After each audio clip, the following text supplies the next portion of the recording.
It's a Jack It Off podcast, episode 14, or maybe somewhere in there. The most irregular podcast in the nation. Oh my god. We're going to win a fucking primetime podcast award for least amount of episodes in a season. It's like Brent's bowels after a night of fancy cheese. I can't agree more. So, a lot has happened since the last podcast. It certainly has, at least in my world. I don't know about yours. Nothing ever happens in my world. Because I don't care enough to ask. Yeah.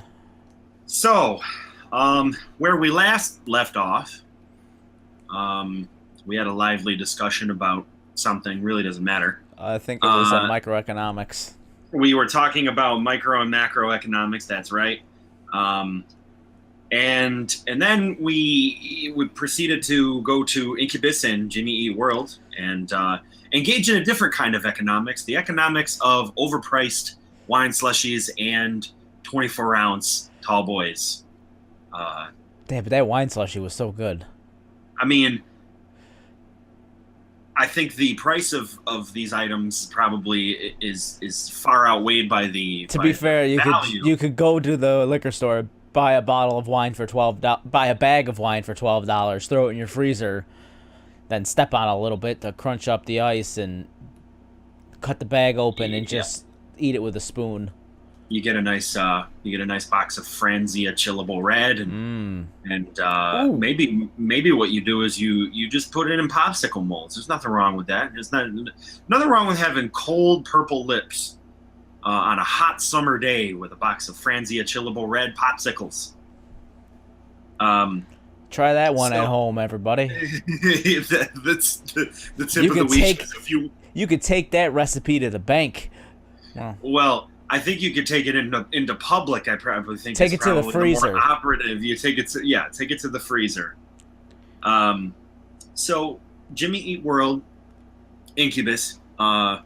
Some new information about Incubus and the set that we saw from Incubus. I know that we were largely underwhelmed by the structure of the songs and the ones that we didn't hear versus the ones that we did hear.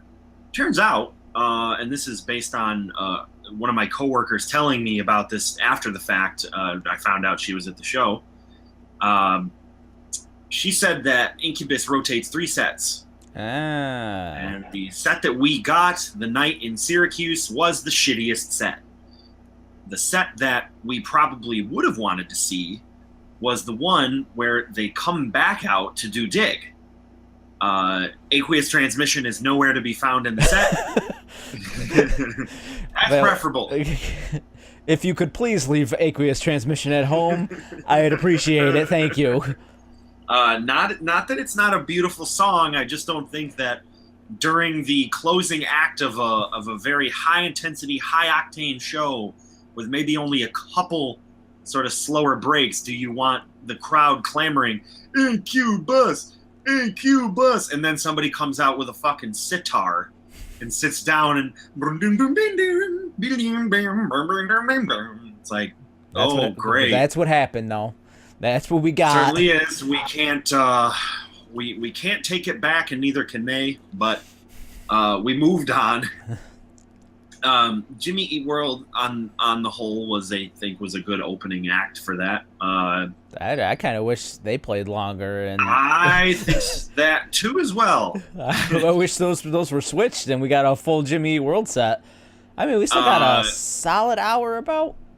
Yeah, they played for about an hour or so. It had to have been an hour. Yeah, they did. It's not like because they had Atlas Genius on for like 25 minutes to half an hour, maybe less, and they only had that one hit. I think they literally played it like the second they came out. But that's kind of what you do when you're the opening band. It's like, this is me. You've heard this on the radio. Now go check out these other songs on our other album. Here we go. The Jimmy Eat World set felt very well constructed comparatively, and it had mostly everything you'd want to hear on it. I mean, of course, you're going to want a couple other things. They do actually have an incredible catalog for how many records they've put out. Yeah, I mean, they got like 6 records at least. They've produced at least 2 to 3 hits per record. If maybe I would say Futures maybe only might have had one. No, Futures had Work and Pain. After Futures And Futures. What was Chase This the one Light? Big Casino? That's Chase This Light. Yeah, that was the one I was trying to think of. Yeah, that had Big Casino, and I think Chase This Light was a single off that one. Yeah, that was kind of largely forgotten. And then you had Invented with My Best Theory, and I Yeah. think there was one other one on that one. So yeah, it's pretty much about two per record. Yeah, about two solid songs per record.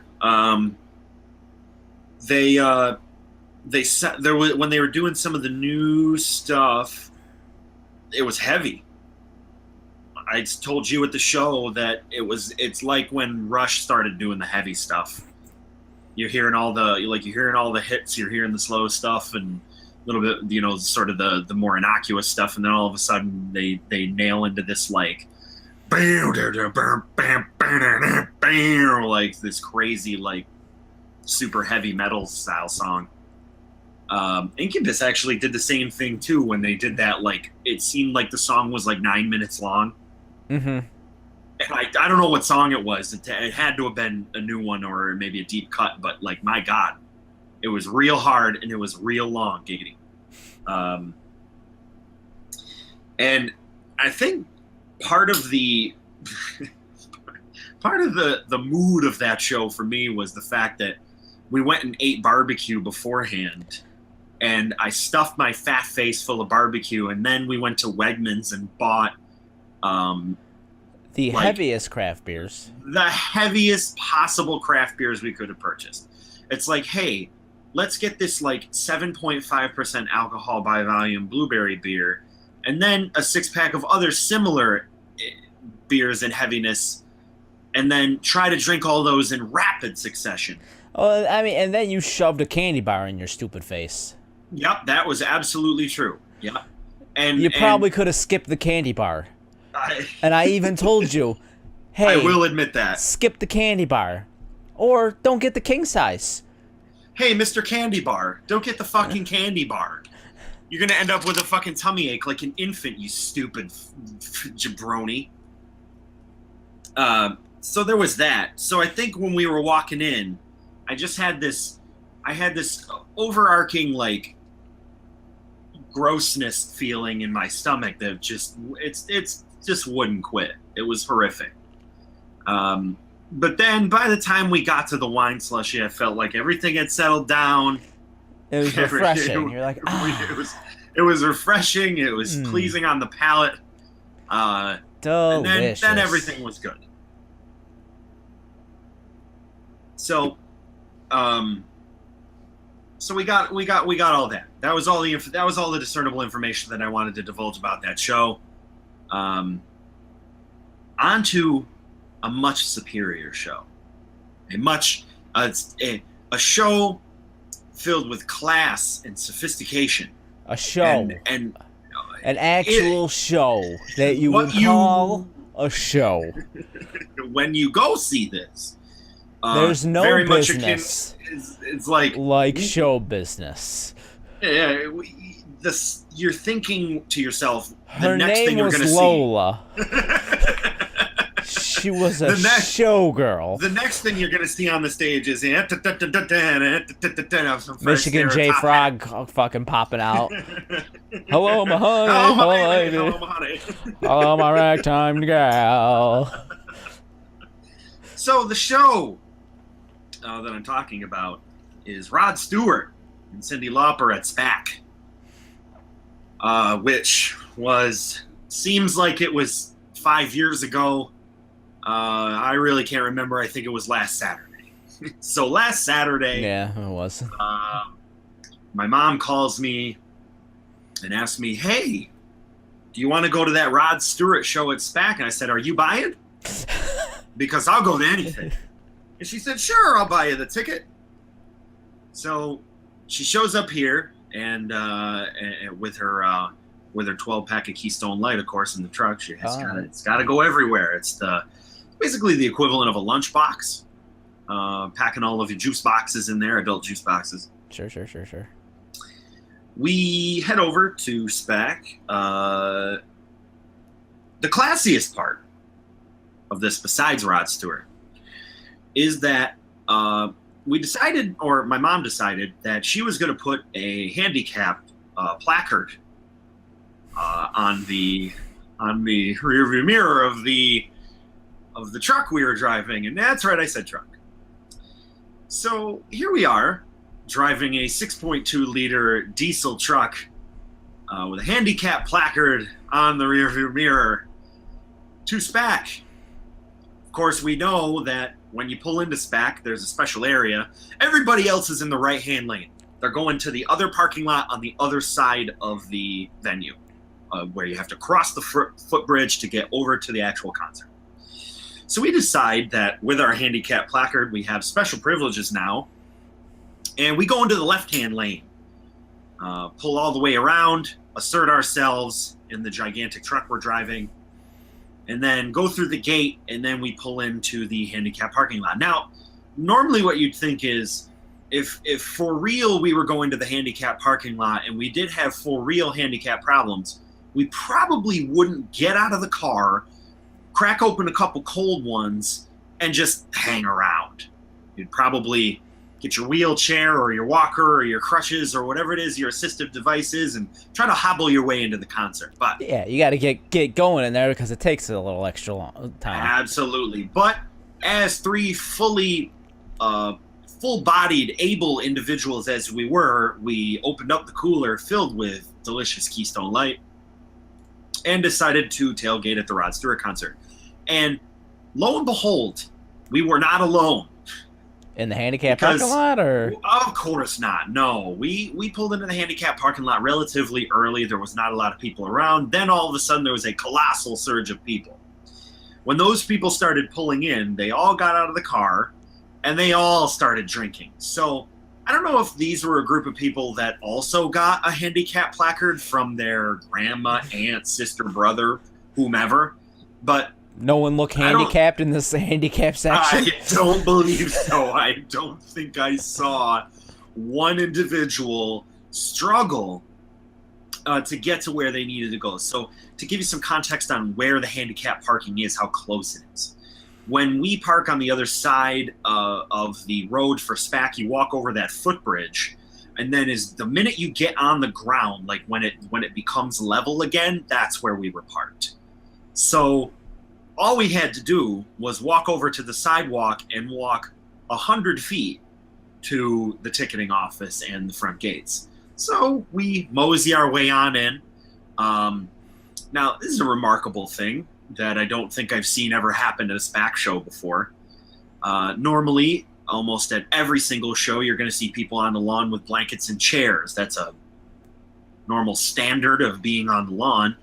But I had never seen before, when you first walk across the secondary bridge to get across the creek, where you find yourself near the first beer tent and the merchandise table, the merchandise tent.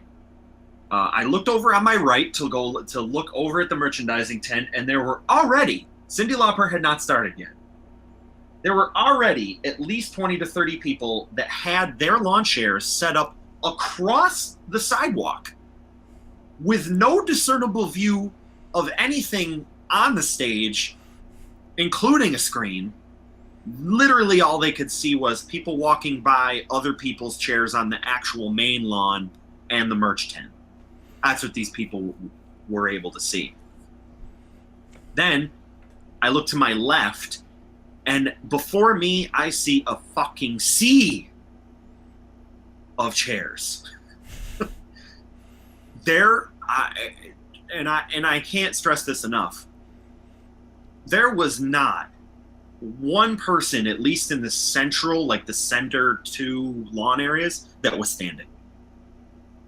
They were all, because normally what happens is when you get to the show at the first part, everybody has set up their chairs and they're walking around, they're getting their booze, they're doing stuff. Yeah. And then they go sit in their chairs. Or sometimes if you watch a chair, nobody fucking sits in the whole goddamn night. I look behind me as the show gets started. We get to the front, and the whole place looks like a theater because everybody's sitting in camping chairs. It's So insane to me. I'm like, okay, we're standing in the front. Cyndi Lauper comes on, breaks right into She Bop. Boom, forgot about that song. Great There tune. it is. Here we go. Nailed it. She sounded really good. What I was expecting was not what I got. What I expected out of Cyndi Lauper for a show with a woman her age going this long, doing the touring, was like a lady who was really phoning it in. Like, we're just, we're going to save everything up for time after time and then fuck you. That's basically the kind of show I was expecting. Did every song. You can't do that when you're opening for Rod Stewart, though. Oh man, that's the problem. Is that you know what you can't. Yeah, you can't. If you it was can't like phone it in. like a '80s throwback with like Cyndi Lauper and Roxette and the Rock Dreams Side A CD, all those bands, that's where you phone it in. When you're opening for Rod Stewart, you don't phone it in. Yeah, you can't really fuck around because you know the show that's coming up next, and you don't want to be left in the dust on that one. You don't want to be completely forgotten. So she was dancing like a motherfucker. I mean, she was Tina Turner in up there. She was rolling down the river. Very short set, very good. The main event, of course, sun starts to set. Big black and white checkerboard curtain comes down on the stage. Oh boy, here we go. It's like Vegas and Saratoga. Checkerboard fucking floor, double-decker goddamn Copa fucking Cabana. Woo! Right up drum cage with sparkle lights on it. Everything covered in glitter. There was a strong breeze, and it was just that my face was just completely covered in glitter. And I'll be honest with you, can't even fucking remember the song he opened up with, but it was really awesome. It was kind of a jam opener. It's like the horn section was like, so and the lights were fucking rotating all over the place. Yeah. And you didn't know if a concert was gonna start or it was the intro to a game show. Yeah, you were about to win like a 1970s Cadillac Coupe de Ville with the cherry red outside and the white walls. I was expecting the Blues Brothers to just come barreling through the audience. So after the everything goes black. Light shines right on him. He's in the back of the stage. He just moseys his ass to the front. Full on silver glitter suit, high water dress pants, fucking white ruffly shirt. I was like, I'm home. Here we go. Goddamn black bow tie. You were thinking it was gonna spin. You think it was gonna go and fucking spin. Starts off with whatever song. Great. Unreal. Goes into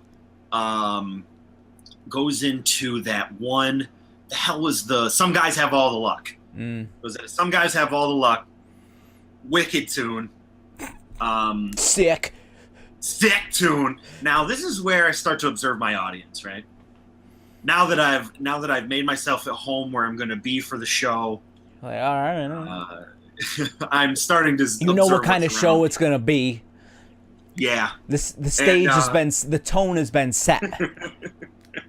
And part of the tone of the entire concert, of course, is really the kind of crowd that you're interacting with. And I start to look around me, and awful lot of balding gentlemen and women who may or may not be past their prime. I don't know. I'm not here to judge. Awful lot of wasps in the building, white females. Then all of a sudden, randomly, I saw just this one girl who looked like she should have been at a Hailstorm concert. She was wearing like patent leather pants and fucking She's like 6 foot tall and had like she looked like Kat Von D. I don't know what the hell fuck she's doing there. But what are you doing here? Is this some sort of practice in irony, or did you get lost on the way to Mayhem Fest? It's not here this year. It's nowhere. They canceled it. It's been canceled for like 3 years now. They don't do that anymore. Rockstar's done. So there's no money in those. So we continue on with the show. They do the covers are happening. The visuals are happening. There's breaks where he's bullshitting with the crowd and he's talking about back in the day. I mean, really, in all respects, it's almost like seeing a British Bruce Springsteen. It's like a more classy British Bruce Springsteen. Thank you. Coming out and he had a sum total of 4 costume changes. Maybe 5. Respectable. It's a respectable amount, and they were and it wasn't just modifying a thing. We're talking about walking off stage, and then somebody does like a colossal bass solo or some shit. I mean, every single person on the stage had some sort of opportunity to jerk themselves off. Everybody during any one of those costume changes, there was at least 6 to 7 beautiful women, 6 foot tall, the longest legs in entertainment, all wearing those dresses with the tassels on them that shake and move. It's like a Beyonce video. And they got the peacock feathers. They're all going. No, not that Vegas-y. Not that Vegas-y? That's too Vegas. Sorry, I went too Vegas. They're coming out and they got those silver dresses with the tassels. It's like a million rows of tassels on it. And they're shaking all over the fucking place. And they like and a it's flapper crazy. Dress? Oh yeah. Okay. All right. And every single one of these women can play violin, mandolin, cello, octo bass, brass section. For some reason, all of them could play 1,000 instruments plus sing and dance and look hot. And they all changed instruments a million times. Maggie May comes in, you know that intro to Maggie May with the mandolin. Hot chick comes out, blonde girl, and it's just like. It's like, what am I watching? We're going from folk, we're going to funk, we're going to rock, we're going to rock. I mean, it's what a consummate. That's the best word I can muster up for this. What a consummate performer. What a classy gentleman entertainer Rod Stewart is. He gives you everything you want. Incubus, they don't give you shit for what you want. They don't give a fuck what you want. They're going to go out and do the most self-indulgent garbage piss set in the world because that's what they want to do. Rod Stewart is going to go out like he's got to pay his taxes. Like he's going to lose his house. He's coming out there, yeah, and they pay him his money and he goes on to the next one. It's like, man's got something to prove. He's in his 70s and it's clear that something is in arrears, or the IRS is out to get him because the IRS might have a representative from the IRS may have just chased him out on stage. It's just like, oh, I'll get you, Rod Stewart. And he's just like,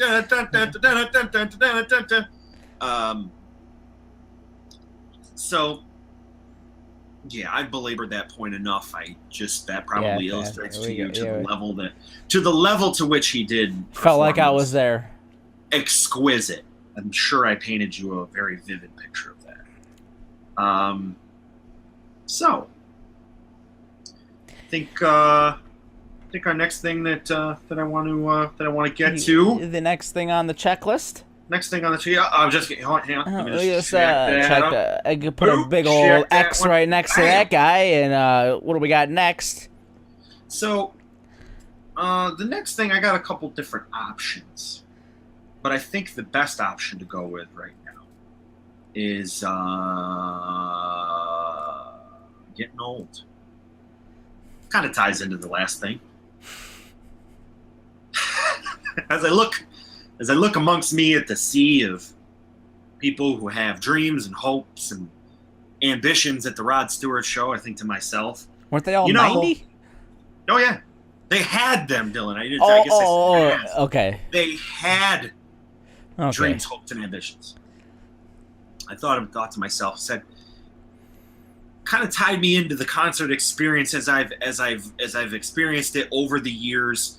When I was at a concert where I was age appropriate to be at that concert, let's say the first Skrillexes, we're right in the gap. We're right in the pocket.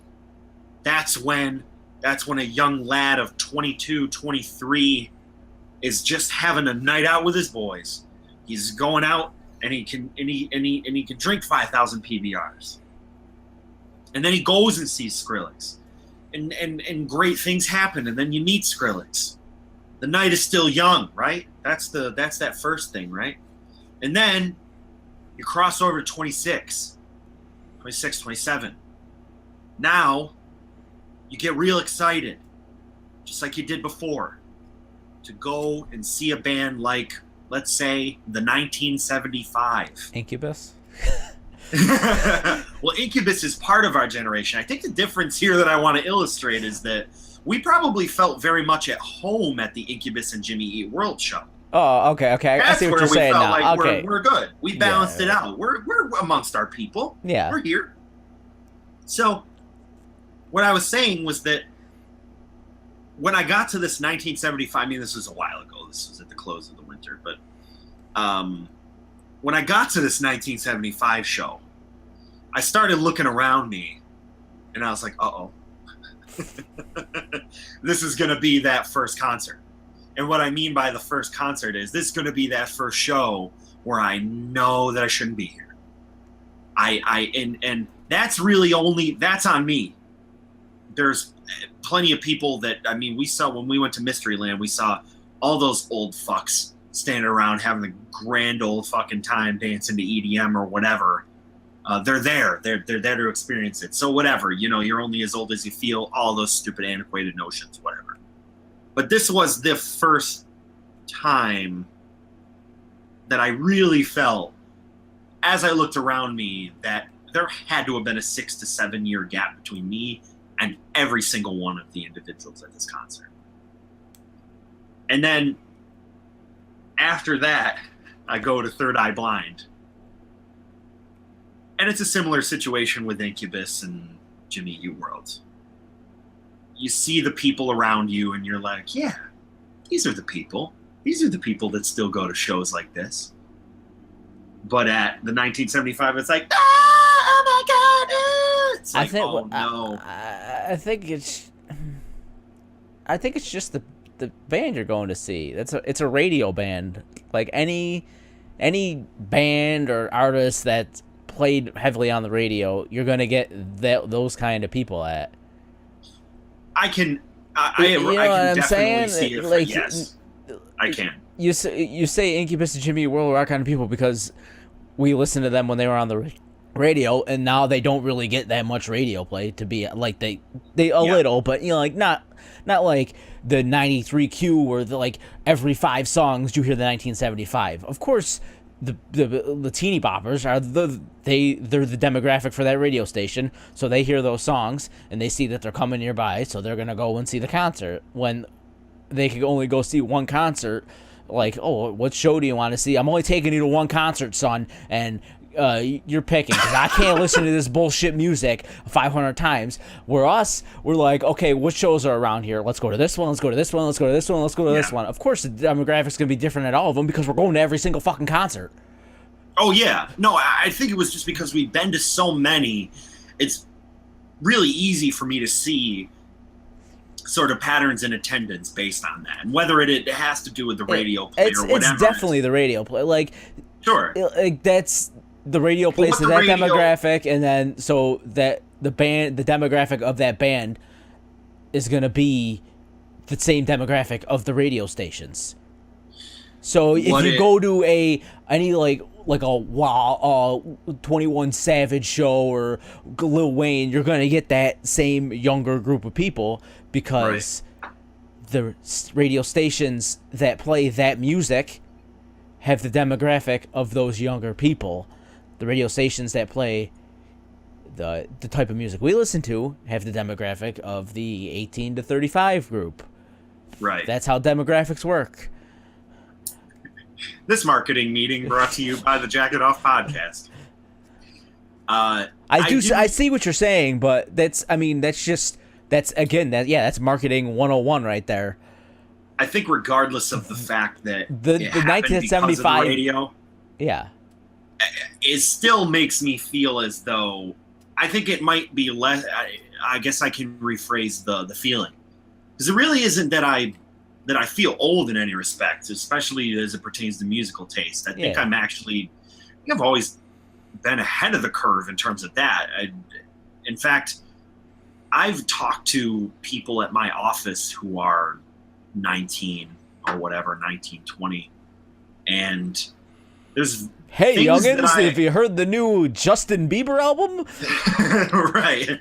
I think I've said some shit before where they were like, who the fuck is Slushy? It's like, yeah, that's that last little morsel in the distance of relevance that I could possibly hold on to, is that a large part of mainstream music has become electronic dance music, and the subgenres that have developed inside of that have paved the way for popular, a very good example of this is The Weeknd. And I think I probably mentioned this to you before, is that The Weeknd is basically what we saw coming a little bit in terms of the dark wave, retro wave, synth wave stuff. Yeah, like your RL Grime. He's basically just a dude rapping over RL Grime tracks. And it's so crazy that that's what it is, because we see, and in not a very short time RL before Grime, Salva, all that. That real dark trap. So you have The Weeknd doing the dark trap thing, but at the same time, really, in order to get the radio play, it always has to come back up to disco. I mean, isn't that really what the formulaic thing of it is? It's ever since the 70s, it's to get to any genre, to put any genre up to the top 40, it's got to essentially be disco. Four on the floor.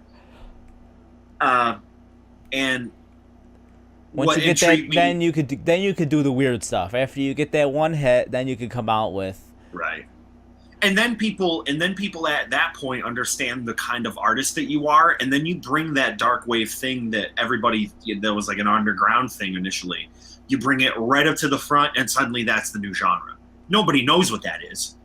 Nobody at that point has. I mean, just again, any other sub genre of music, just like Metallica releasing the Black Album and your little sister wanted it. I want to listen to Enter Sandman. It's the Enter Sandman is essentially a pop song. It has all the sensibility of that. I mean, you got I can't feel my face, and The Hills are literally on the same album. Yeah, they're two completely different songs, and you needed that Can't Feel My Face to explode. And then all of a sudden, everything else you release, even though it doesn't sound like that, it's more of the darker stuff. It's still you. It's still The Weeknd. So they're like, oh, here's the new The Weeknd track. And then again with the radio, they play it every 5 songs, and all of a sudden it's in your head. And all of a sudden, the hills have eyes. The hills have eyes. Who are you to judge? It's I think that tying that kind of back. The thing with me was that out of this summer, and I talked with you about this before, but I feel like there's still things that I want to do, and I'm watching everybody around me and this isn't in a general sense anymore. I'm watching people at a concert, watching everybody around me. But this is in a sense of the people that I know, the people in my personal circle or whatever. I'm watching the people around me, and I'm struggling to come to grips with the idea that if you don't have kids and you're financially stable in some respect, shouldn't the 26 through 30 realm or maybe a little bit before that, like 23, maybe 23 to 30 or whatever.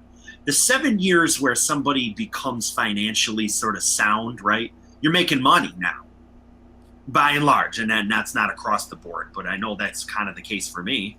It's like I have money now a little bit, and that's kind of when you can adult party. You can do all the things that you wanted to do when you were in college or a little bit after college, but you didn't have any money. And it didn't mean that we didn't still do those things. That's kind of different. But, at the same time... You just make it work with the 50 cents you got in your pocket. Exactly. Which is, all you got to do is get in. It's a fight for your life after that. That's kind of that very romantic thing about that. That's the most romantic part. But I think the part that should be on everyone's minds at my age, and this makes me sound like a fucking sociologist or some shit, but it feels like if the equation is money plus time, because typically you start to move into jobs that free your weekends up. That's why we're both here right now. You move into a job that frees your weekends up. So now what do you have? So you have the time plus money equals shit to do, party time. But it seems that everyone around me, or, the people in my personal circle, are like, that's over with, man. That's done. When are you going to be done with it? When are you going to be done with the idea that you're going to roll out to a concert and stay up till 3 o'clock in the fucking morning and get completely shit-faced and wake up the next day and eat it just seems like everybody's growing up earlier. And I don't know if that's tangible or not. I don't know if that's me making that up.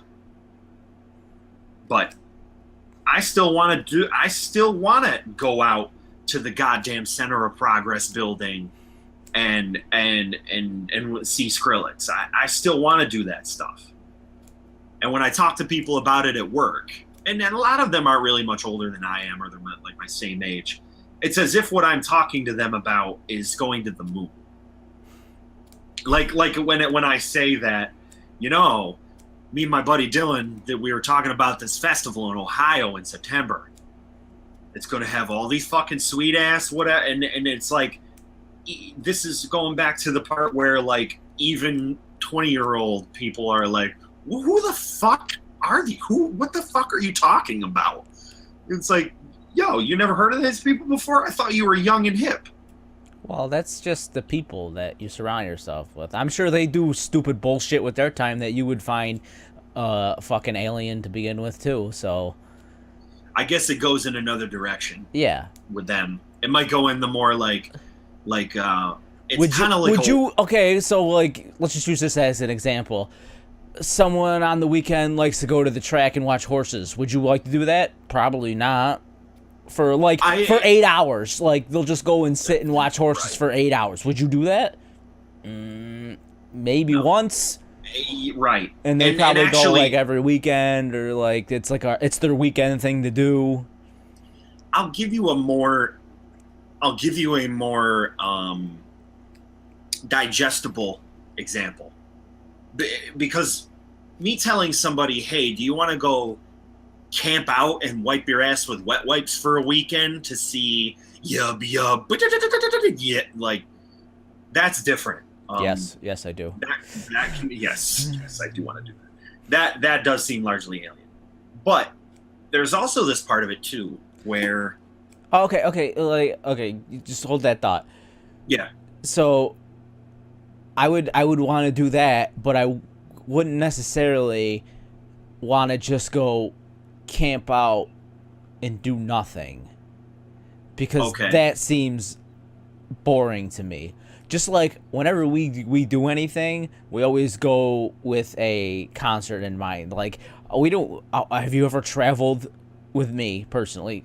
I don't know. I know you travel with Becky and whatever, because you like doing that, but I don't really care to travel just to travel. Whenever I travel, I go travel with a purpose instead of just oh, look at that, oh, look at this store, look at that mountain. Like, that's not, like, very interesting to me. So that's almost alien to me, and that's a completely normal thing that everybody does. But I would do it. Right. But I don't choose to do that because there's other things that I could fill my time with that I actually enjoy doing. That actually, what you just said, I was kind of the point that I was going to make was that I don't think it has to be anything crazy. I think when I was talking to people around me, telling them what I'm doing, and you know, seeing like, hey, Brew, what are you doing this weekend? There's like nothing. I'm like, okay, all right. You want to come out to? Me and Becky we're going out to the Sinclair. It's this arcade bar that they just opened up in Saratoga. You want to go down there, get a couple beers, play some arcade games? No. And oftentimes when I say things like this in my head, I'm almost thinking in my head, how could somebody say no to that? It's almost universally good. It's like, do you want to go out? And sometimes if money's an issue, like I've had so many instances where like Becky's friends will be like, well, we don't have any money. And you know how that works with you and I, or maybe a larger group of our friends, that it doesn't work around money usually, right? Yeah. That's kind of the last thing we're ever thinking about. Is it's basically, how are we going to do it? If money is involved, that's like the next thing. That's the next thing we figure out. With me, when I try to tell people, hey, we're going out this weekend, you seem like you're oppressed in some way. You seem like you gotta fucking like get out there and do something, whether it's for 2 hours or 2 days, whatever. You got to get out there and do something. The fact that there are people out there in the world that don't want to do stuff annoys the piss out of me for some reason. You know what I mean? And not to your extent, not to the thing of what you just mentioned, which was like, there are just some things that I don't really want to do. I don't choose to do them, but if you were to go tomorrow, if you were to say to me, hey, Brent, next weekend we're going to go camping up on Blue Mountain in the Adirondacks. You want to come? Sure, I'm not doing anything. Right. I'm literally not doing anything. That part right there is why it's different. Because they're like, I'm not doing anything, but me not doing something is what I want to do. So you're bothering me with you coming out to. Also, there's an arcade bar in Saratoga. Tell me a weekend. I'll come up there and go to the arcade bar with you. It's not. I will literally drive out of my way to go to an arcade bar when I could sit in my house with beer and play the games on my computer. I can have the same exact experience in my room, but I would decide not to, just because it's something to do. Because otherwise, what's the fucking point of just sitting there? That's my point. Is that the defense that people have in most cases if I ask them to go do something. And one time, like, I asked a friend around here, we were getting out of work early. Like, I get out of work early on Fridays, a couple hours early. And I know kind of what his schedule is. I know, like, he's going to school. There's a little bit of that going on. But it's the summer. He's not going to school right now. So I know that things have opened up a little bit. And it was getting closer to 3 o'clock. I was like, hey, things at work have been weird and there's been a lot of shit going on or whatever. And I'm like, hey, do you want to go out and just get a beer? And literally what I meant by that was not one beer that's going to turn into 500 beers. It's maybe one beer that could turn into 2 beers. I mean, not trying to tie up anybody's time. It's 3 o'clock. It's not 3 party time. In the goddamn afternoon. Do you want to go get a small plate of nachos and a couple of fucking, like, beginning of happy hour beers at Recovery? Like, that's all I'm asking for. And all I get usually in these scenarios is I'm not feeling it. And I mean, maybe it's you. Hey, you know what? The thing with that is that if it were me, if you thought I was a cock and you didn't want to go out and do something with me, don't lie to me. Like, and I know I understand at work that you don't want to change the dynamic of like who you work with. You're in very close proximity. But there are ways you can put it other than just continually saying, hey, I'm not feeling it, I'm not feeling it, I'm not feeling it. And the other thing was I asked him later, and I was like, is there something going on? Like are you, is there, because I don't believe in my mind that I was asking you to go to space. Yeah. And he was like, well, he's like, I'm just worried about school coming up, and it just seemed very half empty to me. Like he was giving you excuses. Remember when I used to live in Frankfurt, and you guys typically would try to start a plan the way that only we know how, which is having zero plan. And what I mean by you guys is like you, Jeff, Justin, maybe a couple auxiliary Bryans or whoever, right? You guys would like start a plan. And then somebody out of that group would text me and they'd be like, what you doing? I'd be like, I'm in my apartment. What are you doing? And they're like, we're going to go bowling. You want to go? They'd be like, nah, I did the same thing. But then here's what happened. Here's the magic. There's a difference between that, though. We were in Rome. Let's just say Rome. Yeah. Calling you up saying, do you want to leave your house and go bowling? Not, hey, we're already at work. We're right here. This is on the way to wherever you're driving. Do you want to just stop somewhere? You have to leave this place. You can't stay here. They're not letting you. You can't sleep here. Would you on your way to after leaving this place want to stop somewhere and get like a beer or something? Like there's a difference. I can see not want like you're laying down, you got no pants on, you haven't taken a shower in the day. There's a difference between that and I'm not feeling it. But there's a difference not feeling it. That's very true. And I think what happened though was that in the kind of very close friendships that we all had, there was a factor there of like suck it the fuck up that was always tangible. Where it was like, if I was moping around and somebody like Jeff, somebody like you, somebody like Justin texted me and then later, then eventually just called me and got me on the phone, they'd be like, come on. Come on. Yeah, but you could do that with your friends. Yeah. When you're just trying to be nice to a coworker, and they're just giving you the cold shoulder. You know what? At that point, okay, I'll just stop inviting you places. I'll find someone else to hang out with here. Like I was trying to be nice to you because obviously you're a sack of shit that doesn't like anything. I'm projecting at this point onto this. You may have had this experience before. Let's kind of look No, into I don't invite people out. Don't get it twisted. I would never do what you did. You do get invited out though. And I go. Even though I don't like to go out. I don't like the people I work with. I don't like anything really. But I'll still go. What drives you to do that?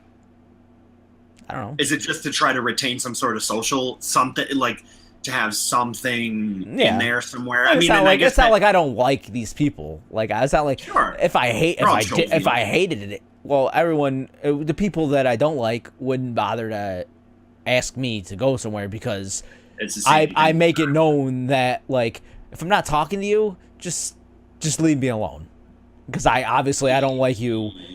Or anything, you know what I mean? So it's very clear in working relationships, like the kind of groups that start developing. I cannot like you and still work with you fine.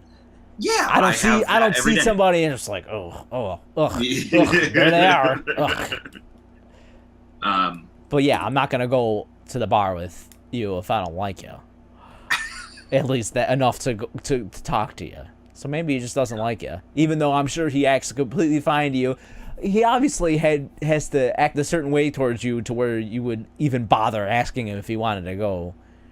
Right. That was the next point that I was going to try to get into was like, you wouldn't do something like this if you didn't have a working relationship that was beyond a certain like level Like of beyond a being hey. cordial, beyond an acquaintance, and I would say this still, even though he is as dodgy as he is, he's probably one of the only people at work that, to me, maybe it's probably a group of 5 people that you give a fuck about, and you can like walk into their office and talk about shit, and they got a lot of similar interests as you. That's about it. And I tried to create a couple. I did this a couple times at work, and it failed miserably twice. And like one of them was because the guy had a kid, and then your life just drops off. Yeah, you can't do things spontaneously. It has to be. And I don't really It has to have, be and I planned. never had a history of things where I don't respect the idea that somebody needs to be notified about something before they do that. A lot of my friends are getting older. They're growing up. They're having to do things. They have responsibilities and shit. I understand that. So I try to facilitate that as best I can. But that's all within reason. So in the event that like somebody will tell me like, hey, we're having a little get together, you want to, a good example of this is tonight. Becky's going to be home in like 40-50 minutes now, and one of the friends from work that I actually really do like invited me to his college graduation party out in the middle of fucking nowhere. The last time I was there, like, he literally lives out in the middle of like Texas Chainsaw Massacre movie set. Like, Ooh, cool. You're going out there and you're starting to hear banjos. Things are getting a little hairy. You're getting a little bit of a sinking feeling in your You're not stomach. from around here, are you, boy? Yeah. Well, we don't like your kind around here. It's like, what, blonde white dudes? You don't like blonde white dudes around here? I don't understand. I'm like exactly like you.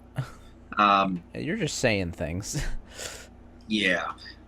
When we went out there the last time, it was a fucking shit show. And it wasn't,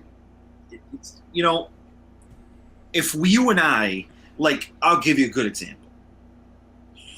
When we, like, in the end of high school, going in the first couple years of college, when we were still all hanging out around the Verona area, we'd find ourselves in some compromising situations, to say the least.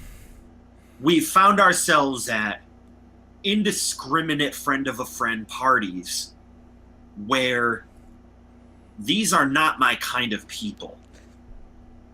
Like, and that ranges everywhere from the podunk fucking bonfire shit that we go to, all the way up to yuppie Cheryl uncomfortable parties, right? And everywhere in between. Yeah.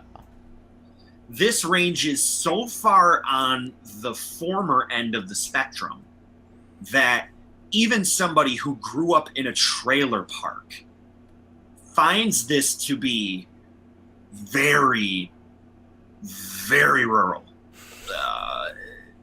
And the person that's inviting me to go out to this place is of zero reflection of his environment. It's like if, like, he's gay. He's a software developer. He is like practically an alcoholic. Parties, and then I guess the definition of party also has to come into question here, because his definition of a party could be putting down the projector screen, throwing out a season of True Blood, getting fucked up. That's a party. That's party time. But that's a pretty good party. Maybe sure, maybe not True Blood, but real maybe low season key, 1 sure. of True Blood. Before it got weird. That's that's where now I'm at an impasse because I want to go out there and support him. I don't want to be the guy that I was just talking about, and sometimes I feel like I'm that guy. I flip the table and I'm the guy that I was given enough notice to do something like this. You could be that guy sometimes. Like he doesn't think of you as, he doesn't think of you as that guy because you have gone out there before. This is not the third time he's asking you and you're like, "Ooh, can't make it. Sorry, bro." And like that's when you start to become that guy. You're not that guy if you do some things and then if some people sometimes you can't do something. It's just how life works. You just can't do it. So you don't actually become that guy unless you are that guy. Yeah. Okay. Yeah. So in this case, it's like if I turn something like this down, I guess in some way I don't feel as bad because plus you're turning it down because you went there before and know what you're getting yourself into, and it's not your scene. I think what might be a little bit different. You are not feeling it. I'm glad actually that I got derailed on that incredibly depressing foray into being relevant when you're old and not wanting to do shit. It's kind of an all-encompassing theme that sort of took way too long to develop. Yeah. I think that could be it for me. Like done? You got one more topic? You got no more topics? I got topics, baby. Baby, I got topics. All right, hit one more topic. All right, I'll hit you with one more topic. I got a topic, but I'm gonna save it for tomorrow. I got a few of them. I got a few of them too. When we get Andrew on here. Yeah. Let's go. Let's re-gear it towards a little bit of pop culture. Did you see? No, I probably didn't. The two trailers for the Rocco and the Hey Arnold movie? I didn't. Okay. So here's what we'll do. I know Hey Arnold, they're going to the jungle where the cliffhanger ended. Yes. Where he figured out that's where his parents got lost. Yes. And it turns out they're really just Nigel Thornberry and the other. Marianne Thornberry. It's the Nicktoons cinematic universe. It's the fucking crossover to end all crossovers. And then I do know Rocco, like, it's set in this time period. Yes. But he somehow gets transferred to this time period. So it's not like he's older. It's still, he's the same age, but he's in 2017. Yeah. People got cell phones and everything. Yeah. Okay. It's the literal definition of Rocco's modern life. Do me a favor, you and Andrew watch that after we get off of this, and then we can maybe discuss it in more detail tomorrow. Did you watch the Stranger Things trailer? Yes, I did. Mm-hmm. That shit looked unreal. Mm-hmm. I actually had that on my list too, right under that. Yeah, that looks unreal. It's I don't even know if it's with comment. I don't know how I feel about it. It gave me chills watching it. Just nasty. I like how it looks like it's an extension of the first one, but a new story. Super not ham-handed is what you'd, because everybody. It looks like a new monster. Well, it's obviously it's like a giant like hand thing. It looks like the aliens from Arrival. It looks like either that or that giant hand that's coming out from the sky on the Year Zero album cover. Yeah. It's like some shit like that. It's like super like dystopian. I like that. That was a really good aspect of it. I think you hit the nail on the head. They're exploring new territory with the existing characters, which is kind of what everybody wants, but at the same time, they didn't want them to butcher it. And it is a true sequel. It is like, it says Stranger Things 2. It means Stranger Things 2. I'm wondering, because they showed the King's Quest, I think it was, them playing that game in the beginning. I wonder if like their D&D, like how the show yes, like follow their D&D campaign the first season. I wonder if it somehow follows that game. King's Quest. Yeah. But I don't really know the story of that game. But I'm They may sure there may be some end boss in that game that's related. yeah, in that's some way to related. the monster. That's what I'm thinking. I think that's why they showed that. And that's such a fucking clever way to tie that back in to try to create like a sense of to create another universe around it instead of just going they're rehashing just enough, I guess. Like everybody was getting real worried that 11 was going to come back into it. Well, and it's going to she be is. some weird. She's in the trailer, but well, they were worried about that. I mean, she has to. She was still alive at the end of the other one. Yeah. Well, there was a bunch of people who were like, "You're gonna ruin it if you try to like," and it's like, no, they know what they're doing. Well, some people were like, "You're gonna ruin it if you even do a sequel. Just let it be." Oh yeah, there was plenty of that too. Like they could have let it be if they chopped the last scene where he throws up the worm thing. Yeah. If they took that out, then I don't think they would have had to do a sequel. But that left some like things untied that to where because even you knowing that 11's still alive when the sheriff puts the egos in the tree there. Yeah. Like like that's fine. You don't really need to know what. Like obviously she's in the Upside Down. Right. Like she's obviously stuck there. But like him bringing basically the Upside Down into the real world. That's what I got from that. It was like, then you need to actually do a second season. Like that was the cliffhanger that would force a second season. Where I feel if that part wasn't in it, then you wouldn't have. Then it could have stood on its own, and they could have done what people were saying, where they're like, like make it a like a procedural, where it's like season 1 is this one story, and then season 2 or like the second one is different story, different people, different monster. That was what the people who were critical of the 11 storyline, that's what they were critical of, is what they wanted to do was they wanted to take this same 80s inspired monster universe and sort of apply it to a different set of characters, a completely different plot. Yeah, they could have done that. Yeah, I don't think it would have been outside of the realm of possibility to do the same feeling and the same ideas of. I mean, Black Mirror does it every single episode. It Black Mirror it didn't have to be. Entire, it could just be a different, just a different 80s monster. Like it could keep the same 80s horror feel. I mean, watching X-Files, I watched the entirety of X-Files, and their thing is a hybrid storyline. They do what they call the Monster of the Week shit, which is pretty much every episode of the X-Files, and then they have what's known as the alien storyline, which goes throughout the whole thing. Yeah.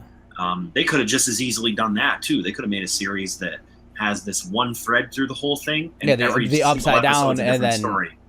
The Upside Down is the universe, and then you just populate it with characters. Yeah, every season, and then you have different. Like obviously, if it's a alternate universe, then it's not just in this one town. Yeah, right. Like maybe a different set of people discover it and something weird, but you still end up with the same monster. Yep. So, if you're gonna do the same monster, you might as well just keep the same characters and show their battle with this otherworldly thing instead of, forcing. It's about the people. I know it's about the people. I watched it. It's about the people, baby. They love them. America loves those people. Oh. They just fell in love with them.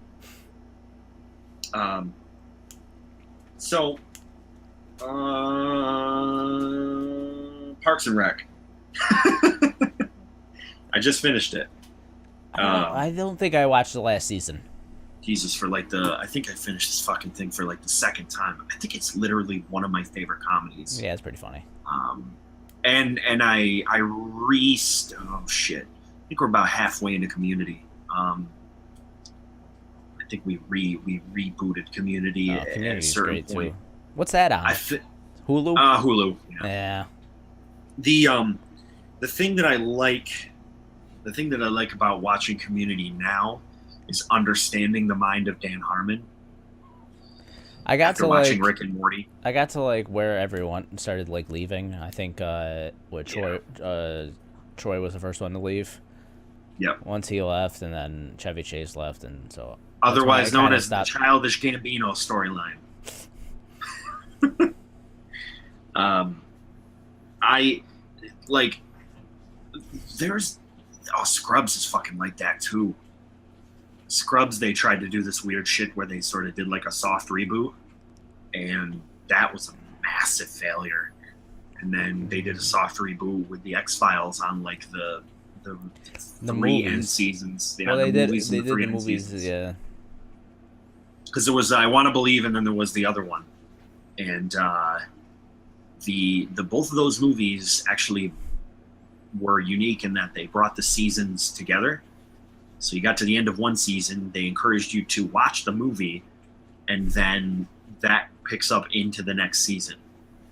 To the point where if you did not watch the movie and you watched the season that came after the movie, they recap the movie at the beginning of that season. That was to the extent to how connected they were. It was kind of unique because they were both feature-length films that made it to theaters. Yeah. The show was so popular at the time that they were banking on the idea that people were going to go to the theater to see the next chapter of this told with a much higher budget and then come back to the show and sort of continue on with that whole storyline. It's probably one of the best common thread storylines in any science fiction show ever.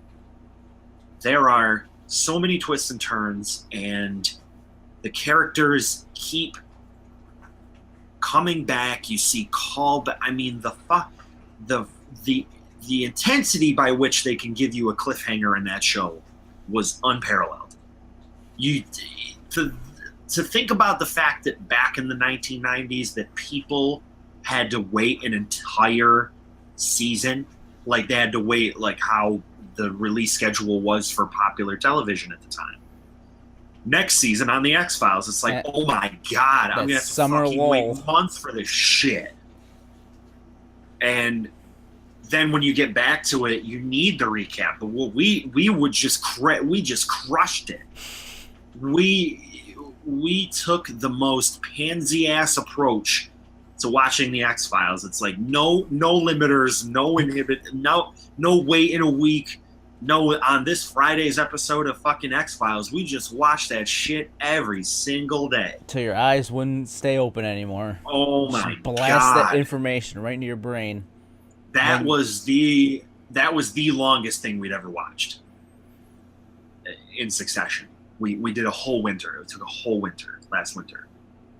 And the winter before this one. It was fucking crazy. And it never got old. Even when they started replacing characters, it still didn't get old. And I know it's a campy garbage show, but the acting was actually still pretty decent. Bryan Cranston guest starred on one episode. All right. Later, because of the fact that Vince Gilligan was one of the writers for the X-Files, he then cast Bryan Cranston as the lead in Breaking Bad because of his performance in the one episode of the X-Files that he wrote for him. That's a little known fact. I'd cast him because of his performance in Malcolm in the Middle. Oh baby, that's true. That's an earth-shattering performance. That's a rock solid performance as Hal. Unreal. I don't know if I want to get to. Have you played any good games lately on this episode? We could I wait. think we should probably do that tomorrow. Yeah, because we grabbed an hour out of this, so yeah. So for the bonus, I'll probably put this one up tonight. Oh shit! Yeah, gonna do it right up. I'll do this one right up, and then I'll hold the other one. All right. So I think that wraps it up. Links in the links in the comment in the description below. real enthusiastic. Hey, if you just want the audio version. Also, if you're listening to just the audio version, there's a video version where you can see our dumb faces. I'm trying to do some of that cross promotion. Cross promoting.